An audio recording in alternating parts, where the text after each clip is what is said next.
Have you ever felt like you're doing everything right? You're saving, you're being careful, but you look at your account balance and it feels like it's just crawling? It is one of the most frustrating feelings when you're trying to build wealth. So today, we're going to dig into that. We're going to answer the big question. Why on earth is getting to that first $100,000 so incredibly hard? So let's just dive right in. You know that feeling like you're pushing a massive boulder up a hill all by yourself? Well, guess what? It's not just in your head. It is a financial and a psychological reality for pretty much everyone starting out. And we are about to break down exactly why that is. All right, here's our game plan for this explainer. First, we'll talk about something I call financial gravity. Then we'll get into the actual math behind why it feels like such a struggle. After that, we're going to tackle the mental game, the psychology of it all. Then we get to the really good part, the tipping point. And finally, we'll talk about how you can build your very own financial launchpad. Okay, let's jump into part one, the gravity of 100K. You know, before you can conquer a mountain, you really have to respect just how steep the climb is. So let's start there. Let's acknowledge what we're up against.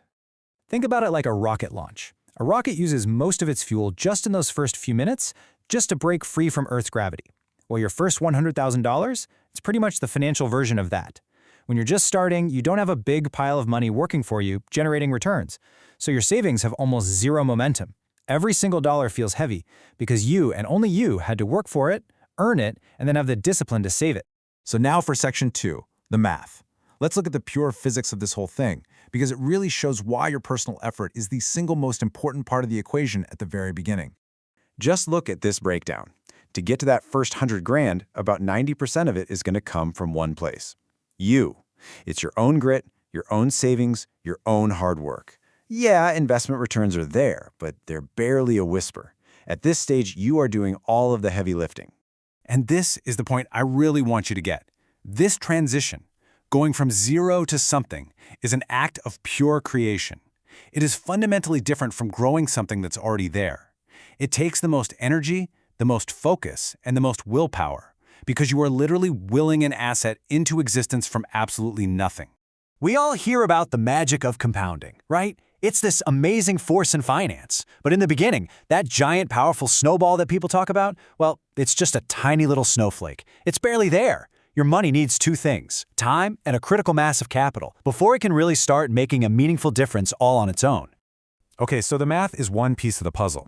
But honestly, it's kind of useless if you can't win the battle that goes on in your own head. So, section 3, the mind. This is all about resisting temptation and overcoming the psychological hurdles that will absolutely try to trip you up before you even get going. And here are the usual suspects. First, the I deserve it trap. Especially if you're a young professional, you get that first real paycheck or a nice raise, and what's the first thing you want to do? Upgrade your apartment, your car. That right there is lifestyle inflation, and it will eat your savings for breakfast. Then there's impatience, chasing those risky, get-rich-quick schemes instead of just sticking to the plan. Number 3 is the comparison game, scrolling through social media, which just kills your motivation. And finally, the big one, fear. Panicking and selling when the market takes a dip is one of the fastest ways to completely destroy all your hard-earned progress. I mean, this classic quote from Warren Buffett just says it all, doesn't it? Building wealth is a marathon, not a sprint. The market eventually rewards people who have discipline and patience. In these early days, your most valuable asset isn't some secret stock tip. It's your emotional resilience. It's the ability to stay calm when everyone else is panicking. And look, this is where the battle is really won or lost. It's in the small, daily choices. That $5 coffee every single workday, that's over $1,200 a year. Having 5 different streaming services you barely even watch, ordering takeout all the time, that stuff adds up so fast. The goal here isn't to live like a monk, but to just be intentional. Swapping those little habits like you see on the right is what creates the breathing room in your budget that you need to really accelerate your goal. So let's say you've put in the work, you've fought the good fight, you've mastered the math and the mindset. Now we get to the payoff. Section 4, the tipping point. This is that absolutely magical moment when you can literally feel the momentum shift and your money finally starts working just as hard as you are. Just look at this timeline now. Assuming you're saving consistently and getting average market returns, that first $100,000 might take a grueling 8 years. But then, look what happens. The second $100,000 takes only 5 more years. And the third?